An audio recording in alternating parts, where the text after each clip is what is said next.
नमस्कार। ऑनलाइन क्लासों में आपका स्वागत है। प्रिय विद्यार्थियों, अपन बात कर रहे हैं संयुक्त राज्य अमेरिका की। संयुक्त राज्य अमेरिका का सामाजिक संविधान सामाजिक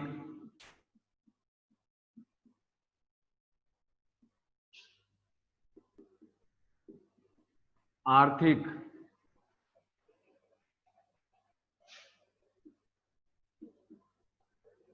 आधार पर संविधान की विशेषताएं, ये आपके अध्याय का नाम है। अपना पाठ इसका दूसरा। अपन बात की संविधान से पहले किस प्रकार अमेरिका के राजनीतिक वहां की पहलू है, किस प्रकार आपने पढ़ा कि राजनीतिक उनके व्यक्ति को स्वतंत्रता के आधार पर किसी भी उसके कार्य में और उसकी स्वतंत्रता हस्तक्षेप नहीं करते हैं। और संयुक्त राज्य अमेरिका की सामाजिक व्यवस्था की बात करेंगे आज।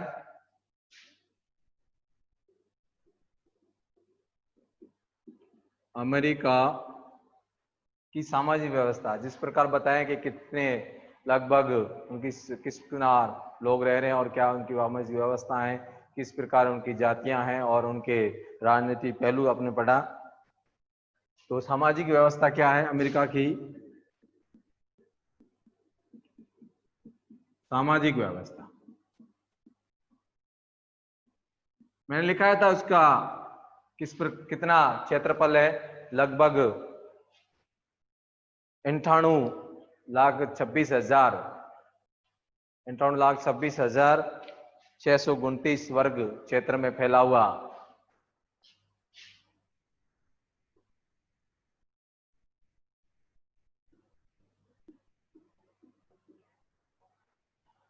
और 28 करोड़ लगभग वहां की जो जनता है। लेकिन उस प्रकार अलग अलग देशों से आए हुए लोग भी हैं। जिस प्रकार कोलंबस की बात की थी, कोलंबस वहां आया, उसके बाद अलग अलग देशों से। इसलिए सबसे पहले सामाजिक स्तर अगर बात करें, पॉइंट टू पॉइंट आपने पढ़ा था कि 6 करोड़ लगभग सवैत असवैत लोग भी वहां रहते हैं, एशियन लोग भी रहते हैं, भारत के लोग भी वहां रहते हैं। अलग अलग देशों को लेकर एक विभिन्नता जहां बहुत। तो सबसे पहला अगर बात करेंगे कि क्या होगा, बहुलवादी सबसे पहले, क्योंकि अलग अलग देशों से आए हुए लोग बहुलवादी अब राज्यवाद करेंगे।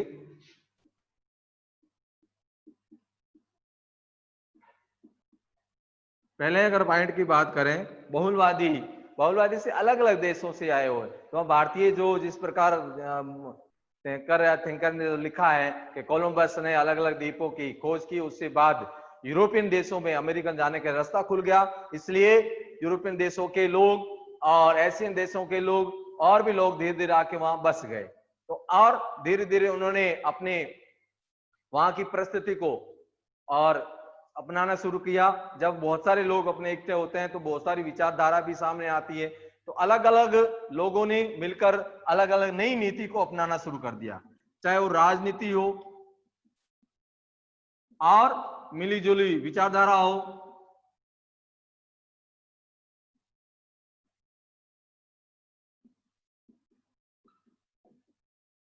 तो इस प्रकार वहां के लोगों ने नई संस्कृति को जन्म दिया कि बहुत सारे लोग होंगे, बहुत सारी संस्कृतियां होगी, तो बहुत सारी विचारधारा है। तो एक नई संस्कृति को यानी मिलीजुली संस्कृति को उन्होंने उत्पन्न किया, यानी एक नई संस्कृति को भी उन्होंने जन्म दिया, नई संस्कृति को जन्म दिया। अधिक यूरोप देशों के लोग भी वहां आना शुरू कर दें। लेकिन वहां की परिस्थिति होगी कि जो अमेरिकन से ज्यादा तो दूसरे देशों के लोग हो गए। तो वहां इस किसी प्रकार से अगर वो आर्थिक रूप से अगर आए हैं, व्यवसाय उन्होंने वहां शुरू कर दिया, या कोई नौकरी करने वहां आए, वो भी वहां बस गए, वहां की नागरिकता ले ली गई। इस प्रकार धीरे धीरे सभी विश्व के अभी सभी देश से वहां के लोग आने शुरू हो गए।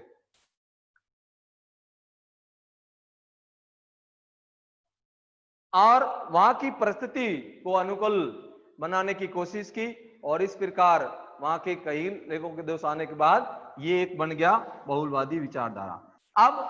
अब उन दूसरे देशों के लोगों ने साथ साथ आर्थिक, इस जैसे पूंजीवादी विचारधारा है, वहां के तो पूंजीपतियों ने सामाजिक स्तर पर, सांस्कृतिक स्तर पर और राजनीति पे अपना दबाव बना दिया। लेकिन वहां के जो सामान्य लोग हैं, जैसा कि अपन पढ़ा था, सामान्य लोग हैं, उन्हें किसी भी राजनीतिक विचारधारा में कोई लेना, लेकिन जो पूंजीपति थे उनका राजनीति पे, साथ में प्रशासनिक स्तर पर भी उनका दबदबा पूंजीपतियों का रहा। तो इस प्रकार ये स्थिति बहुलवादी विचारधारा के साथ एक नई संस्कृति मिलीजुली और परिस्थितियों को अनुकूल बढ़ाते गए और धीरे धीरे हर देशों को दिया, तो हर देशों के व्यापार करने का, क्योंकि वहां ये है सभी के लिए समान कानून, तो सभी ने अपना अपना स्तर पर अपना कार्य किया और अपनी पूंजीपति दो है और दो वर्गों में धीरे धीरे बढ़ने भी लग गया। एक दो पूंजीपति हो गया, एक श्रमिक वर्ग भी हो गया। तो इस प्रकार ये है बहुलवादी विचारधारा।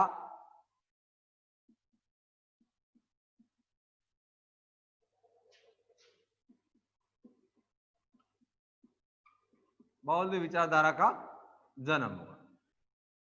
अगला अगर पॉइंट बात करेंगे अपन, धर्मनिरपेक्ष राज्य।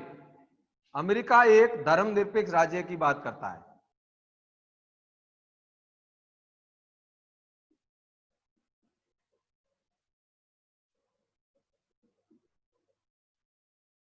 जिस प्रकार भारत देश में भी धर्मनिरपेक्ष की बात की गई है कि किसी भी धर्म के आधार पर शिक्षा नहीं दी जाएगी और धर्म के किसी भी संस्था में धर्म को लेकर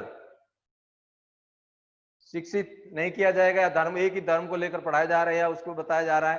तो इस प्रकार किसी भी धर्म, जाति, वर्ग, उसके किसी प्रकार के राज्य अमेरिका में भी भेदभाव नहीं किया जाता है सभी धर्मों को। और वहां की कांग्रेस धर्म से संबंधित कोई कानून नहीं बनाती है, सभी के लिए समान धर्म है, जो जिस धर्म से जुड़ा हुआ है उसी धर्म से हो रहे हैं। तो इसलिए लगभग वो कहते हैं कि 3 लाख से ज्यादा तो वहां के चर्च हैं, मंदिर भी है भारतीयों के लिए, जो हिंदू है वहां के लिए मस्जिदें भी बनी हुए, गुरुद्वारा भी बने हुए हैं, सब लोग अपने धर्म को मानते हैं और किसी प्रकार का सरकार उसमें हस्तक्षेप नहीं करती। इसलिए अमेरिका एक राज्य धर्मनिरपेक्ष राज्य है और सामाजिक स्तर पर सब मिलकर जुलकर रहते हैं, किसी प्रकार का कोई भेदभाव नहीं है। लेकिन ये बार बार दिखने को मिलता है, सवेद असवेद की जो है परंपराओं से पहले भी ये चल रहा है विरोध, अभी भी चल रहा है। लेकिन धर्म के आधार पर सरकार की तरफ से कोई भी उस कानून नहीं बनाती है। तो यो अमेरिका क्या है, कौन सा देश है? धर्मनिरपेक्ष देश है, जिसमें किसी प्रकार के सभी लोग समान धर्म है और अपने अपने धर्म की पालना करते हैं। आगे अगर बात करें अपन, शिक्षा महत्वपूर्ण है, अधिक प्रचार। वहां शिक्षा को लेकर अधिक प्रचार किया जाता है और वहां के यहाँ अलग अलग देशों के लोग भी वहां शिक्षा ग्रहण करने जाते हैं ताकि हर व्यक्ति शिक्षित हो और अपना व्यवसाय करें। तो व्यवसाय शिक्षा को लेकर वहां जोर दिया जाता है और सामान्य जो शिक्षा है अलग अलग जो व्यक्ति पढ़ना चाहते हैं, और साथ में सरकारी स्कूलों में भी और अधिक अधिक जो है निजी स्कूलें हैं। लेकिन वहां की जो निजी स्कूलें हैं या शिक्षा निजी स्तर की जो शिक्षा है वो बहुत महंगी है, लेकिन फिर भी अलग अलग देशों के लोग जाते हैं और जैसे जैसे स्तर में वो जाते हैं उनको उस स्तर की जो है व्यवसाय मिल जाता है, उस स्तर को उनको भविष्य निर्माण कर या जीविका चलाने के लिए अपना करियर बना देते हैं। तो सरकार को वहां बहुत गंभीर है शिक्षा को लेकर, सरकार की तरफ कई योजनाएं बनाई जाती हैं जिससे कि बालक और शिक्षा को लेकर कई ऐसी योजनाएं जो नीतियां हैं जिससे कि है वो, लेकिन राष्ट्रीय स्तर पर इस प्रकार की कोई उन्होंने शिक्षा नीति नहीं बनाई जिससे कि सभी के लोग अलग अलग, वही अलग वर्ग के लिए अलग हो, लेकिन समान शिक्षा नीति जो चल रही है, राज्य अपने स्तर पर जो शिक्षा दी जा रही है तो और अलग अलग जिलों में अपने शिक्षा प्राप्त करते हैं। तो शिक्षा को लेकर वो बहुत गंभीर है और आप देखा होगा आज भी देखते हैं हर अलग अलग देश निजी विद्यालय हैं और दोनों प्रकार के वहां विद्यालय खोले गए हैं। इसलिए राजनीतिक दृष्टि से वहां के जो विद्यार्थी हैं वो भी युवा वर्ग हैं, राजनीतिक दृष्टि से वो जागरूक हैं और राजनीति में वो भाग लेते हैं। तो आपने देखा होगा अलग अलग देशों के लोग वहां भी राजनीति वो भाग लेते हैं। कई बार क्या जिस देश में जाते हैं वो अपना काम करते हैं, लेकिन अमेरिका में ऐसा नहीं है। वैश्वीकरण होने के कारण अलग अलग देशों के लोग आते हैं, अपने शिक्षित भी होते हैं और अपना व्यवसाय भी चलाते हैं और राजनीति के प्रति जो जागरूकता वो अधिक बढ़ जाती है। अगर किसी व्यक्ति को राजनीति में अगर करियर बनाना है तो वहां अगर नागरिकता मिल जाती है तो वो सक्रिय रूप से उससे भाग लेते हैं और राजनीति अपना कार्य करते हैं। और अलग आप देखा होगा अलग स्तर पे और बड़े स्तर पे भी जो है कंपनियों में बड़े स्तर पे भी अलग देशों के लोग अपना पद ग्रहण किया हुआ है।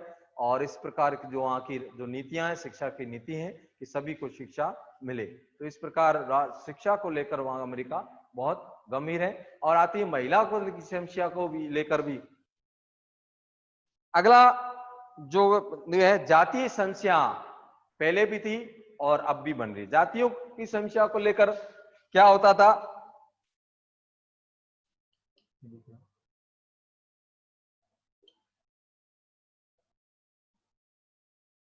ऊपर लिख,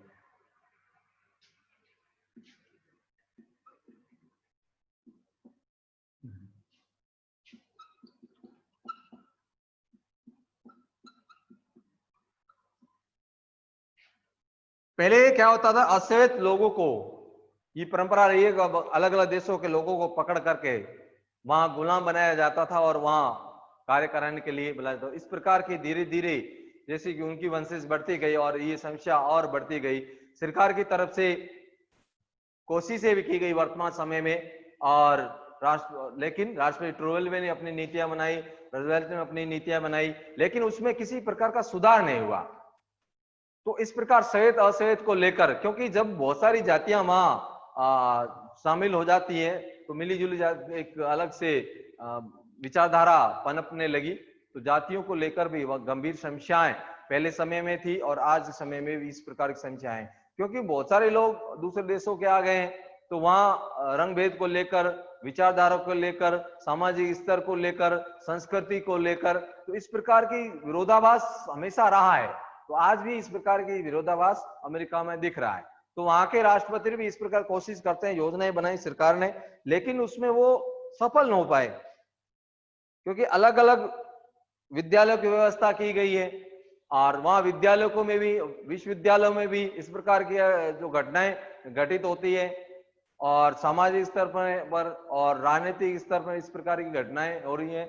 तो इस प्रकार ये जातीय समस्याएं अभी भी अमेरिका में बनी हुई है, जिस प्रकार हर देश में रहती है। लेकिन अमेरिका का जो जातीय समस्या होने का कारण ये है कि अलग अलग देशों के वहां लोग बसने लग गए हैं और वहां की नागरिकता मिल जाती है। हालांकि अमेरिका में नागरिकता मिलना इतना आसान नहीं है, लेकिन पहले जमाने में जिस प्रकार वो गरीब देशों के दो लोगों को लाके उन्होंने गुलाम बनाया और उस देश वहां बस गए, जिसके कारण से ये समस्या और गंभीर होती जा रही है। वहां के राष्ट्रपति, वहां की सरकारें योजनाएं बना रही है इस प्रकार की समस्या को हल करने के लिए, लेकिन समस्या अभी भी समाधान नहीं हुआ है।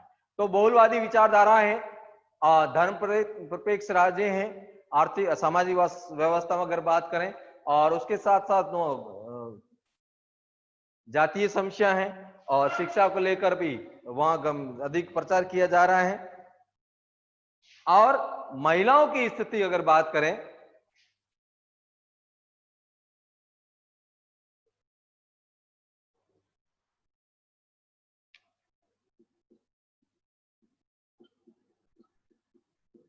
महिला शिक्षा या महिला की स्थिति, तो अमेरिका में महिलाओं को भी समान स्थान दिया गया है, पुरुषों के बराबर अधिकार दिए गए हैं, चाहे वो शिक्षा के क्षेत्र में हो, चाहे राजनीतिक क्षेत्र में हो या धार्मिक क्षेत्र में हो। किसी भी प्रकार से महिला भी अपने राजनीतिक स्तर पर कैरियर बना सकती हैं या बड़े स्तर पर पढ़ लिख के अधिक कंपनियों में या सरकारी जॉब में या कहीं और भी अपना कार्य कर सकती है। किसी पे ऐसा नहीं कि उनके अधिकारों का हनन, क्योंकि पहले यूरोप देशों में ऐसे कई देश भी हैं जो महिलाओं का जिस प्रकार क्रांतियां हुई, आपने 12th में हिस्ट्री में पढ़ा होगा कि महिलाओं को अधिकार नहीं थे, वहां मत देने का अधिकार भी नहीं था। तो ऐसे कई यूरोप देशों भी थे और भी संघ देशों में ऐसी महिलाओं का अधिकार नहीं होता था और अपनी शिक्षा को लेने का अधिकार नहीं था, कहीं किसी प्रकार का कोई महिलाओं को लेकर अधिकार नहीं। लेकिन वहां की स्थिति ऐसी है कि महिला को समान अधिकार दिया हुआ है और समान रूप से और पुरुषों के बराबर उनको अधिकार है। और विद्यालयों में अगर जाते हैं उसमें भी उस प्रकार, राजनीति में उसको अधिकार दिए हुए हैं। जिस क्षेत्र में महिला अपना करियर बनाती है, महिला अगर यानी पुरुष के बराबर जो पुरुषों का अधिकार दिया वो भी महिलाओं को अधिकार मिले हैं। तो इस प्रकार वहां महिलाओं के लिए भी पूरी व्यवस्था है। तो ये अगला बात करता है राजनीतिक व्यवस्था का प्रति दृष्टिकोण। अगला छठा पॉइंट है इसका राजनीतिक स्थिति पे दृष्टिकोण, कि किस प्रकार वहां की राजनीति है। लेकिन व्यवहारिक हिसाब से अगर देखा जाए तो वहां की जो राजनीति में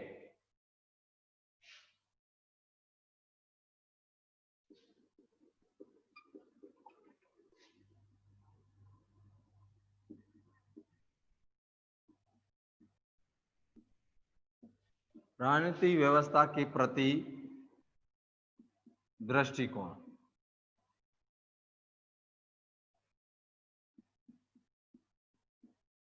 ज्यादा पूंजीवादी विचारधारा है तो वहां पूंजीपतियों का अधिकार है।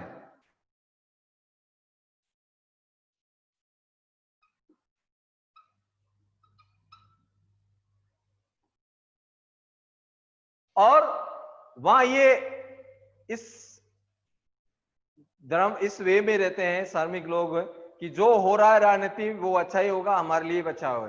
किसी भी तरह से वो राजनीतिक स्थिति में अपना ध्यान या रुचि नहीं लेते हैं तो मत दे दिया, खत्म बात। लेकिन वहां पूंजीपति है, उनका जो अधिकार है, दृष्टिकोण जो है उनका पूरा अधिकार पूंजीपतियों का राजनीति में भी है और परिष्कृत भूमि भी है। इस प्रकार तो जिस प्रकार इस प्रकार की प्रक्रिया चलती है तो राजनीति जो है प्रबल है।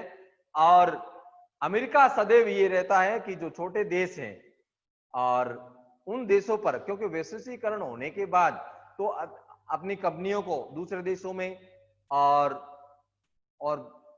विकसित देश जिस प्रकार अमेरिका है और विकासशील जो देश है उन देशों या छोटे छोटे जो गरीब देश है उन गरीब देशों को कर्ज देकर और वहां पर अपना दबदबा बनाए रखता है। तो उस प्रकार आप देखा होगा अलग अलग देशों के साथ उन्होंने सैनिक जो शक्ति लगाकर अपने को दबा के रखा है। आज अपने आप को विश्व स्तर पर एक महान शक्ति के रूप में वो देखता है। तो ये दृष्टिकोण रही है और राजनीतिक दबाव सदैव दूसरा देशों पे बना के रखता है, जिससे कि है कि अमेरिका दूसरा संयुक्त राज्य जो संघ है उस पर भी वो अपना दबाव वीटो पावर वो मिला हुआ है तो उसमें भी अपना दबाव बना हुआ है। तो इस प्रकार राजनीतिक दृष्टिकोण में देखा जाए तो पूंजीपतियों का ही दबदबा है। वहां की जो प्रशासनिक स्तर है वहां भी उनका दबदबा है। धार्मिक वर्ग है जो दूसरे जो वर्ग है उन वर्गों का राजनीतिक कोण पे दृष्टिकोण में सिर्फ आस्था है कि जो हो रहा है अच्छा ही होगा, उसमें अपने वो रुचि नहीं लेते हैं। तो ये स्थिति रही है। और वर्तमान समय में अगर देखा जाए तो अमेरिका दूसरे देशों पर दबदबा बनाने के लिए अपनी व्यापार बढ़ा रहा है और अपनी कंपनियों को दूसरे देशों में ले रहा है और अपनी पूंजी लगा रहा है और दूसरे देशों को भी अपने देश में लगाने की जो है छूट दे रहा है। लेकिन उनके जो मंशा ये रहती है कि ज्यादा से ज्यादा जो देशों पर अपना दबाव रहे और अलग अलग देशों को कर्ज के दबाकर अपनी जो है अंदर गुलाम बना के रखने की परिस्थिति बनाए। तो ये सामाजिक स्तर था। वहां श्वेत अश्वेत लोग भी रहते हैं, बहुवादी विचारधारा है, धर्मनिरपेक्ष राज्य की बात करता है, महिलाओं को स्थिति में भी सुधार है और महिला को पूर्ण अधिकार देता है और शिक्षा को लेकर भी वो जागरूक, राजनीतिक दृष्टिकोण भी वहाँ जो है देश के सभी जागरूक हैं और उसी प्रति दृष्टिकोण रखता है। और ये और जातीय समस्याएं हाल ही में आपको देखा हो क्षेत्र तो इस प्रकार की चीजें वहां रही है।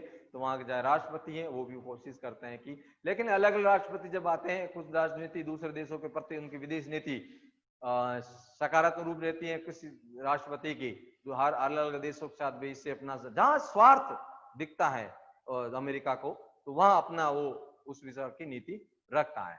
तो सामाजिक स्तर पर देखा जाए कि मिलीजुली संस्कृति, मिलीजुली विचारधारा और परिस्थितियों को अनुकूल बनाने की व्यवस्था करता है वहां की लोग।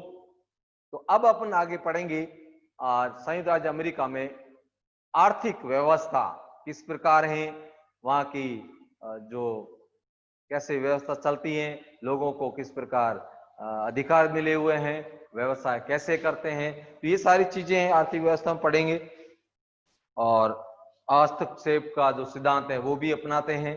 और इसके साथ साथ आर्थिक असमानताएं वो भी आपको दिखने को मिलेगी और शिक्षा को लेकर भी जो है समस्याएं वो भी आर्थिक व्यवस्था में अपन को मिलेगी। तो इस प्रकार श्रमिक लोग भी हैं, बेरोजगारी की समस्या भी बढ़ रही है, आज की परिस्थिति में बढ़ रही है, और कृषि को विकास के लेकर किस प्रकार वो, क्योंकि जो आर्थिक जो स्थिति है वो कृषि को लेकर ही रही है, और कृषि किस प्रकार रहते हैं, जिस प्रकार आप भारत आजाद हुआ था, तो भारत जब आजाद हुआ था तब नेहरू जी अपने प्रधानमंत्री थे, ऐसा लोग कहते हैं। तो जब नेहरू जी प्रधानमंत्री थे तो नेहरू जी वहां से अमेरिका एक लाल कलर का गेहूं भेजता था, जो वहां की पशु भी नहीं खाते थे, वो भारत में मंगाया जाता था, क्योंकि अपनी स्थिति जो इतनी अच्छी नहीं थी भारत देश में, क्यों नहीं अंग्रेजों ने ऐसी हालत कर छोड़ी थी। तो भारत देश का जब भारतीय राज व्यवस्था पढ़ी होगी, और या तो उसमें आपने पढ़ा होगा कि जिस प्रकार भारत आजादी के बाद अमेरिका ने किस प्रकार समझौता किया, और अमेरिका ने जो कर्ज देकर और इस प्रकार गेहूं शर्तों के साथ गेहूं भेजना शुरू किया जब नेहरू जी ने। और उसके बाद जब प्रधानमंत्री लाल बहादुर शास्त्री आए तो लाल बहादुर शास्त्री ने वो गेहूं लेना मना कर दिया। जो तो आपको पता है 1965 का युद्ध हुआ, तो युद्ध में अमेरिका ने दबाव बनाने की कोशिश की, तो दबाव बनाने के लिए लाल बहादुर शास्त्री जी ने उस अमेरिका की बात मानने इनकार कर दिया, क्योंकि अमेरिका चाहता था कि युद्ध को रोका जाए, लेकिन लाल बहादुर शास्त्री चाहते थे कि युद्ध को नहीं रोका जाए। ताकन जो संधि हुई उस संधि के तहत युद्ध रोका गया, लेकिन अमेरिका ये दबाव बनाया तो अमेरिका ने कहा कि हम गेहूं को देना मना कर देंगे। तो अमेरिका को पहले ही चेता दिया था कि आप गेहूं देना मना कर दे, कोई बात, हम यहाँ पे गेहूं यही खेती करेंगे, इसलिए कहा था जय जवान जय किसान। तो उनका ये सिद्धांत था, पहले खुद पे लागू कर फिर दूसरे पे लागू कर। तो राष्ट्रपति जी सुभाष लाल बहादुर शास्त्री जी ने खुद हल चलाया, और हल चला के और फिर किसानों का उत्साह बढ़ाया, साथ साथ जवानों का इस पर युद्ध। लेकिन फिर भी दुर्भाग्य ये रहा कि लाल बहादुर शास्त्री को समझौता करना पड़ा, लेकिन घर के प्रति लंका ढाई वाली बात स्थिति पैदा हो गई थी, इसलिए वो युद्ध को रोकना पड़ा। आपने पढ़ा होगा, तो ये सारी रहस्यमय चीजें हैं, तो इसको आप जरूर पढ़िए। इस प्रकार अभी सवाल उठ रहे हैं कि राष्ट्रपति की सुभाष लाल बहादुर शास्त्री की हत्या कैसे हुई, तो इस पर पर्दा उठेगा कि नहीं उठेगा, लेकिन आप राष्ट्रपति जो है अमेरिका का, उसकी क्या नीतियां हैं उसको पढ़ते रहे, वहां की संविधान किस प्रकार है। तो वहां शिक्षा को लेकर भी और धर्म को लेकर इस व्यवस्था है, तो वहां मिली सरकार है, इसलिए किसी प्रकार की कोई राजनीति, जो पहले अपने पढ़ा राजनीति में इस प्रकार की सब रुचि जो चल रहा हुआ अच्छा है, इसलिए वहां परिवर्तन नहीं हुए। तो देखा जाए वहां 40 से ज्यादा संशोधन भी नहीं हुए। संशोधन क्यों नहीं हुए? जो परिस्थितियां हैं, जो स्थिति चल रही है उसमें वो लोग वहां के खुश हैं, और जो जिसको शासन करना वो शासन करते हैं। लेकिन इस प्रकार की इसको परिवर्तन के लिए उन्होंने कहा, उनका मानना था, उनका जो राजनीति प्रति लोगों का दृष्टिकोण ये था कि किसी भी तरह से परिवर्तन करना, उसमें क्रांति की आवश्यकता नहीं है। अलग देशों में क्रांति ला के फिर संशोधन किया जाता है, जरूरत पड़ी संशोधन। तो वहां अमेरिका का कठोर संविधान है, अपन पढ़ेंगे किस प्रकार उदय हुआ संविधान का। जब आर्थिक स्थिति के बाद संविधान का उदय के बारे में पढ़ेंगे, तो आपका मेन ज्यादा संसद वगैरह इस पर आगे नहीं दिया हुआ है, लेकिन संयुक्त राज्य अमेरिका का सामाजिक आर्थिक स्तर पर संविधान की क्या विशेषता है, केवल ये पढ़ना है। तो पहले सामाजिक स्थिति आपने पढ़ लिया, अब उसकी राजनीतिक दृष्टिकोण क्या है, तो संशोधन की प्रक्रिया भी वहां नहीं होती, कठोर है, तो इसलिए ज्यादा क्रांति की आवश्यकता नहीं होती। तो आप नहीं पढ़ा सामाजिक स्थिति, आप पढ़ेंगे आर्थिक स्थिति में किस प्रकार व्यवस्था है वहां पे, और उसके साथ अपन चर्चा करेंगे। इसके साथ जय।